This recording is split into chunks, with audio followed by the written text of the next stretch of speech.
हमारी बॉडी के अंदर डेली सेल्स रेप्लिकेट कर रहे हैं।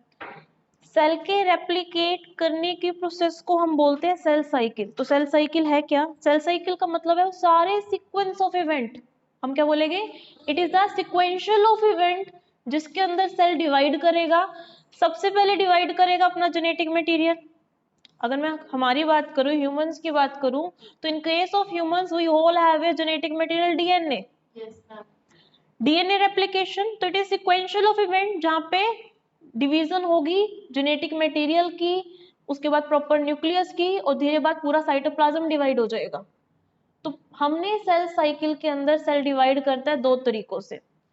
एक हम स्टार्टिंग में पढ़ेंगे माइटोसिस, एक होगा मियोसिस। आज पहले हम डिस्कशन करेंगे माइटोसिस के लिए।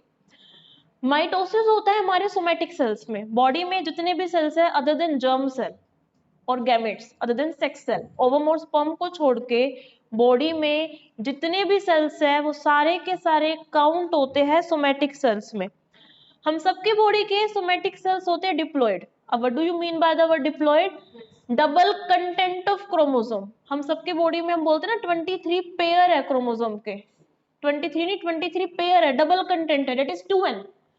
तो डिप्लॉयड से डिप्लॉयड ही बन रहा है, उस प्रोसेस को हम बोलते हैं माइटोसिस। तो मेरी बॉडी के अंदर जितने भी सेल रेप्लिकेट कर रहे हैं, हम सबके बॉडी में नॉर्मल हेयर सेल है, कोई भी सेल है, आरबीसी है, डब्ल्यूबीसी है, स्किन सेल है, कोई भी सेल है, वो अगर डिवाइड कर रहा है, वो डिवाइड कर रहा है by the help of mitosis. अब जब क्वेश्चंस करोगे नीट के लिए, तो वहां पे सबसे पहले मेरा आएगा कि माइटोसिस में जो डिवीजन होती है उसके लिए वर्ड यूज होता है माइटोटिक डिवीजन। क्या वर्ड यूज होता है? Mitotic division. और माइटोटिक डिवीजन में हमेशा 2n से 2n ही बनता है, डिप्लॉयड से डिप्लॉयड ही बनेगा। बट मियोसिस के अंदर होता है अपोजिट। पहली बात तो मियोसिस सिर्फ और सिर्फ होगी सेक्सुअली रिप्रोड्यूसिंग ऑर्गेनिज्म में। अगर कोई ऑर्गेनिज्म एसेक्सुअली रिप्रोड्यूस कर रहा है, ठीक है, जहां पे गैमेट फॉर्मेशन होता ही नहीं है, वहां पे मियोसिस होने का तो कोई मतलब ही नहीं बैठता। तो मियोसिस सिर्फ होएगी सेक्सुअल रिप्रोड्यूसिंग ऑर्गेनिज्म में, लाइक ह्यूमंस है, ठीक है, सेक्सुअल रिप्रोड्यूसिंग प्लांट है, अपने प्लांट में भी पॉलन ग्रेन और ओवम बनता है, ह्यूमन में स्पर्म ओवम बन रहे हैं, तो उस केस में अपनी होती है मियोसिस। जर्म सेल में, जर्म सेल या कीटाणु सेल नहीं है, गैमेट्स को बोलते हैं जर्म सेल। यहाँ पे क्या होगा? डिप्लॉयड से हैप्लॉयड बनेगा। कंटेंट आधा हो गया ना, इसलिए मियोसिस को बोलते हैं reductional division. Important point for NEET. Meiosis को क्या बोलते हैं? Reductional division. माइटोसिस को क्या बोलते हैं? Equational division. अब हम मियोसिस को बांटते हैं मियोसिस 1 और मियोसिस 2। ये हमारा क्लास 12th में भी यूज हो रहा है, देखो कितना ज्यादा पॉइंट। मियोसिस में सबसे पहले आप चाहे स्पर्म मदर सेल ले लो, डिप्लॉयड होता है ना, कोई भी सेल ले लो, डिप्लॉयड से मियोसिस 1 जब होएगी तो हमेशा क्या बनेगा? हैप्लॉयड। अब पेपर में क्वेश्चन आ जाए कौन एक्चुअली रिडक्शनल है, मियोसिस 1 जब मियोसिस 2, तो आंसर है मियोसिस 1। मियोसिस 1। डिप्लॉयड से क्या बना? हैप्लॉयड बना। क्या हुई? मियोसिस 1 हुई। अब मियोसिस 2 में हैप्लॉयड से हैप्लॉयड ही बनेगा, बट मियोसिस के अंदर हमने दो बोल दिए, मियोसिस 1 एंड मियोसिस 2।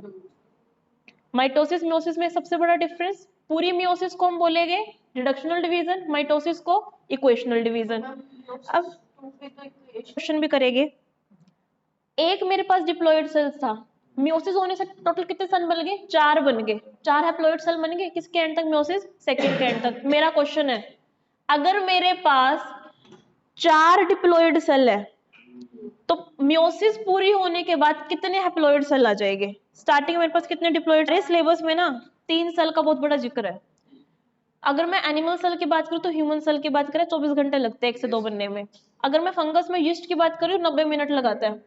अगर मैं सबसे famous bacteria E coli, famous bacteria क्यों बोला? लैब के अंदर कभी भी मुझे ग्रो करना है, इवन मैंने खुद ने जब इकोलाई, हमेशा बैक्टीरिया पे कोई भी स्टडी करनी है, हमेशा हम क्या ग्रो करते हैं? इकोलाई। 20 मिनट में 1 से 2 हो जाते हैं। अब मेरा क्वेश्चन सुनना, अभी मान लो सुबह के बजे 10, आपने स्टार्टिंग में एक ई कोलाई रखा अपनी प्लेट में, अगार वाली प्लेट में। माइक्रोब्स इन ह्यूमन वेलफेयर पढ़ लिया ना? हाँ, अगार के प्लेट न्यूट्रिशन मीडियम प्रोवाइड करता है। बड़े सुंदर सुंदर प्लेट्स आते हैं, एक बैक्टीरिया डाल के रख दिया। 24 घंटे के अंदर, 24 घंटे भी मत लो, आपने सुबह 10 बजे रखा, शाम को 4 बजे आप देखोगे, बताओ कितने बैक्टीरिया हो जाएंगे?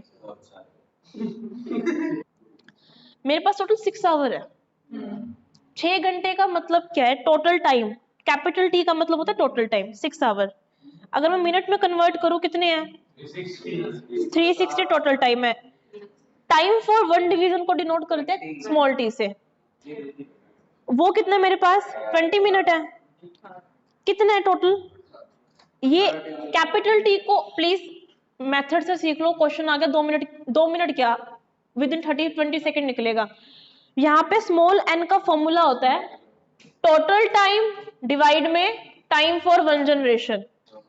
टोटल टाइम कितना है? 360 minute. Time for one generation कितना है? 20 मिनट। कितनी जनरेशन आ गई? 18 जनरेशन आई है, बैक्टीरिया नहीं आए। नंबर ऑफ बैक्टीरिया का फॉर्मूला होता है 2 की पावर n, मतलब 2 की पावर 18। एक मेरे पास बैक्टीरिया की प्लेट है, और ये प्लेट, ये बैक्टीरिया जो है ना, इस बैक्टीरिया का नाम है हर्ष। और ये बैक्टीरिया क्या करता है? 1 से 2 होने में 1 मिनट लगाता है। अब 59 मिनट में ना आधी प्लेट भरी हुई है। कितनी प्लेट भरी हुई है? आधी प्लेट भरी हुई है। बताओ मुझे, 59 मिनट में आधी प्लेट भरी हुई है। पूरे 1 घंटे में, स्टार्टिंग से लेके अब तक पूरे 1 घंटे में कितनी प्लेट भर जाएगी?